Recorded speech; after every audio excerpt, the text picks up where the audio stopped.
তা আমার মনে হয়েছিল মানে প্রধান উপদেষ্টা আপনি জাতিসংঘ সফরের সময় জনাব আখতার হোসেন কেউ সাথে নিয়ে গেছিলেন, তারা হয়তো অনেক কিছু বিষয়ে আপনার কাছ থেকে শিক্ষা পাবেন, আশ্বস্ত হবেন এবং আমরাও শেষে আশ্বস্ত হতে পারবো। কিন্তু এখন দেখতেছি যে আমরা সারা রাত যা পড়লাম সকালবেলা ওটা আবার এটা রিপিটেশন, সেটা করা আমাদের মনে হয় উচিত হবে না। আমাদেরকে আপনার প্রতিশ্রুত সময়ে ফেব্রুয়ারির প্রথমার্ধে অবশ্যই নির্বাচন অনুষ্ঠান করতে হবে, যার কোনো বিকল্প নাই এই জাতির সামনে। দ্বিতীয়, আমি আজকে দফাওয়ারি আপনার সামনে উপস্থাপন করতে চাই। এমন একটা অ্যাটমসফিয়ার আমাদেরকে বজায় রাখতে হবে যে অ্যাটমসফিয়ারে আমরা কখনো পতিত স্বৈরাচারকে আর কখনো এখানে সুযোগ নিতে দেব না। যেভাবেই হোক দীর্ঘদিন অনির্বাচিত অবস্থায় একটা সরকার পরিচালিত হলে যে সমস্ত সমস্যা দিয়ে উৎপত্তি হয় সেটা এখনো হয়েছে।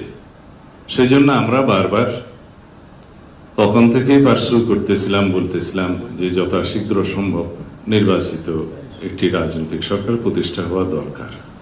তা না হলে পৃথিবীর বিভিন্ন দেশে এ সমস্ত অভ্যুত্থান পরবর্তীতে যা কিছু দেখা হয়েছে, যে সমস্ত সিমটম, সেই সিমটম এই দেশেও উৎপত্তি হবে এবং হয়েছেও তাই। এখন আরো বিলম্বিত হলে আরো বেশি সমস্যার উদ্ভবের সম্ভাবনা বিস্তর।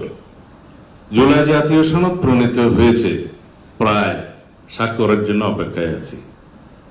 এখানে যে সমস্ত বিষয়ে নোট অফ ডিসেন্ট দেওয়া হয়েছে সেই বিষয়গুলো নোট অফ ডিসেন্ট দেওয়ার জন্য তো মাননীয় উপদেষ্টা আপনি ঐক্যমত্য কমিশনের সকল রাজনৈতিক দলের সাথে আলোচনা করেছেন।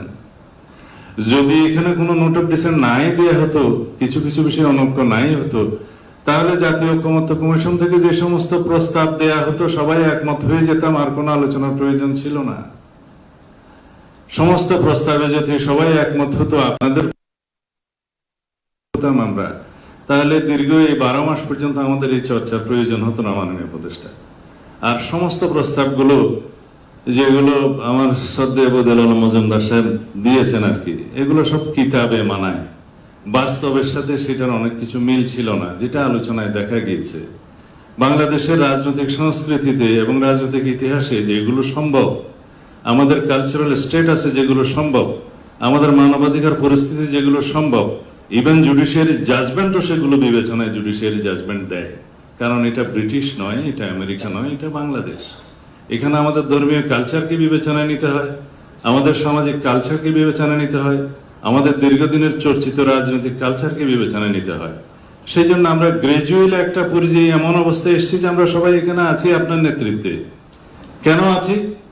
যে এমন একটা অ্যাটমসফিয়ার আপনি ক্রিয়েট করতে পেরেছেন, গণঅভ্যুত্থানের মধ্যে দিয়ে ছাত্র জনতা রক্ত দিয়ে এটা ক্রিয়েট করতে পেরেছে যে আজকে সকল রাজনৈতিক দল একটা সৌহার্দ্যপূর্ণ পরিবেশে অম্লমধুর আলোচনা করে একটা সিদ্ধান্তে আসতে পারে।